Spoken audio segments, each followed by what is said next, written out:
எல்லாருக்கும் வணக்கங்க. இப்போ வந்து இந்த ஜிஎஸ்டி கட்லாம் பண்ணியிருக்காங்க, ரெடியூஸ் பண்ணியிருக்காங்க இல்லையா? அதை பற்றி ஒரு சில விஷயங்கள் வந்து சொல்லியிருக்காங்க. அது என்னங்கிறத பார்க்கலாம். வாங்க வீடியோக்குள்ளே போகலாம்.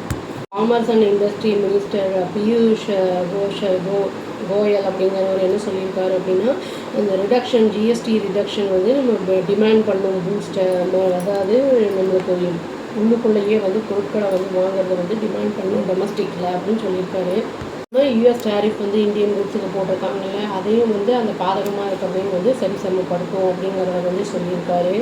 என்னென்னா நல்லாவே டிமாண்டை வந்து ஏற்படுத்தும் இந்த ஜிஎஸ்டி வந்து ரெடியூஸ் பண்ணுது. அப்புறம் எஸ்பெஷலி ஹவுஸ் ஹோல்ட் ஐட்டம்ஸ்லாம் வந்து நிறையவே ரெகுலர் யூஸ்லாம் பண்ணுறதுலாம் நிறைய கம்மி பண்ணியிருக்காங்க. அதனால் வந்து நிறைய அட்வான்டேஜஸ் இருக்குது டொமஸ்டிக் மார்க்கெட்டில் அப்படின்னு வந்து சொல்லியிருக்காரு. சொல்லியிருக்காருன்னா 50 கண்ட்ரீஸோடு வந்து நாங்கள் ஒர்க் பண்ணிகிட்ருக்கோம், அதாவது காம்ப்ளிமெண்ட்ரி ப்ராடக்ட்ஸ்க்கு, அப்புறம் வந்து அதர் மெஷர்ஸ்க்காக அப்படின்னு வந்து அவர் சொல்லியிருக்காரு. இதில் என்ன சொல்லியிருக்காரு அப்படின்னா வந்து அத்தாரிட்டிஸ் வந்து ஹெல்ப் பண்ணுறாங்க எங்களுக்கு ஷ்ரிம்ப் பையர்ஸ்க்கு இந்த கண்ட்ரியில். அப்புறம் வந்து கார்மெண்ட் சப்ளையர்ஸ்க்கு வந்து ஆஃப்ரிக்கா வந்து ஹெல்ப் பண்ணுறாங்க அப்படிங்கிற மாதிரி. அதே மாதிரி வந்து அவங்க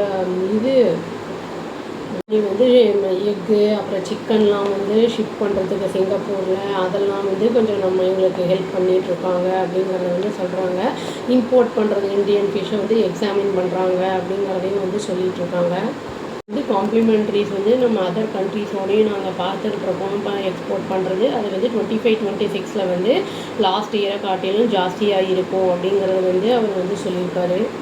அவர் வந்து இன்னொன்று சொல்லியிருக்காரு என்னென்னா, அதாவது எக்ஸ்போர்ட் ப்ரமோஷன் மிஷன் வந்து அது அப்ரூவல் இதுக்காக யூனியன் அண்ட் கேபினெட் வந்து பண்ணியிருக்கு. அந்த மாதிரி அதாவது மல்டிபிள் அதர் ஆப்ஷன்ஸை வந்து ஹெல்ப் பண்ணுறதுக்கு எக்ஸ்போர்ட்லாம் பண்ணுறாங்கன்னா அவங்களுக்கு ஹெல்ப் பண்ணுறதுக்கு அதை வந்து டிஸ்கஸ் பண்ணிகிட்ருக்காங்க அப்படிங்கிறதையும் சொல்லியிருக்காரு. செவரல் ஸ்டெப்ஸ் எடுத்துக்கிட்டு போனாங்க. அதாவது இனியும் வந்து வேரியஸில் அந்த இது வந்து பொருட்களை வந்து எக்ஸ்போர்ட் பண்ணுறதுக்கு எப்படி எக்ஸ்பேண்ட் பண்ணலாம், டொமஸ்டிக் டிமாண்டை வந்து பண்ணலாம் அப்படிங்கிறத வந்து எக்ஸாமின் பண்ணிக்கிட்டு இருக்கோம். அதுக்கு வந்து நாங்கள் என்ன பண்ணுறோம்னா சஜஷன்ஸ் வந்து மற்ற மினிஸ்டர்ஸோடையும் கேட்டு பண்ணிக்கிட்டு இருக்கோம் அப்படிங்கிறத சொல்கிறாரு. பட் அவர் வந்து யூஎஸ் டேரிஃப்னால தான் ஜிஎஸ்டி கட் பண்ணோம் அப்படிங்கிறது வந்து அதுக்கு வந்து ஒன்றும் ரெஸ்பான்ஸ் இல்லை அப்படிங்கிற மாதிரி தான் சொல்லியிருக்காரு.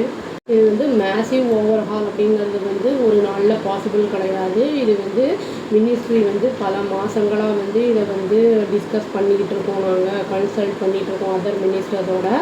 எல்லாமே வந்து எக்ஸாமின் பண்ணி அதை வந்து அசர்டன் பண்ணிக்கிட்டு இருக்கோம் நாங்கள். இதனால் வந்து என்னென்ன வரும் வராது பாசிட்டிவ் நெகட்டிவ்ஸ் எல்லாத்தையுமே அப்படிங்கிற மாதிரி சொல்லியிருக்காரு அவர். ஜிஎஸ்டி கவுன்சில் வந்து அந்த கட் பண்ணியிருக்காங்க இல்லையா, ரெடியூஸ் பண்ணியிருக்காங்கல்ல, அது வந்து இன்னும் ஃபர்தராக நம்ம இந்தியன் எக்கானமியை ஸ்ட்ரென்தன் பண்ணும் அப்படிங்கிற மாதிரி எக்கனாமி மினிஸ்டர் வந்து சொல்லியிருக்காரு. அவ்வளோதாங்க. Thank you. Please do like, share and subscribe our channel and click the all option and tap the bell icon. Thank you.